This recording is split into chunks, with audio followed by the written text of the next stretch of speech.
বোধ হয় বড় হয়ে গেলাম। হঠাৎ অনুভব করা এই অনুভূতি বড়ই কষ্টদায়ক। আগের কল্পনার এই আমি এখন সত্যি অন্য শহরে, অন্য পরিবেশে, বাড়ি থেকে দূরে। যে মেয়েটা বাড়ির বাইরে পা রাখলে মায়ের পাশে থাকা অনিবার্য ছিল, আজ দেখো মা, তোমার অভিযোগ ভেঙে আমি একা অন্য শহরে। এখন কোনো সমস্যার সম্মুখীনে মানুষকে পাশে পাই তাদের মায়া, দয়া, করুণা।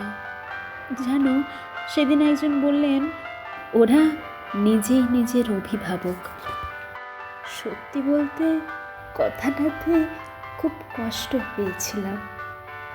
মা, আমি তো চাইনি বড় হতে, আমি তো চাইনি তোমার আঁচল ছেড়ে বেরোতে, তবে আজ কেন হঠাৎ? ভয়ে এখন আর পিছিয়ে থাকি না, কারণ সাহস জোগানোর তুমিটা আজ আমার থেকে বড্ড দূরে। আজ সত্যিই বোধহয় বড় হয়ে গেলাম।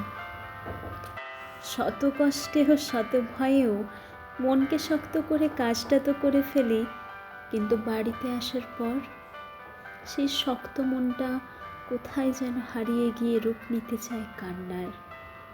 মা, আমি তো চাইনি বড় হতে।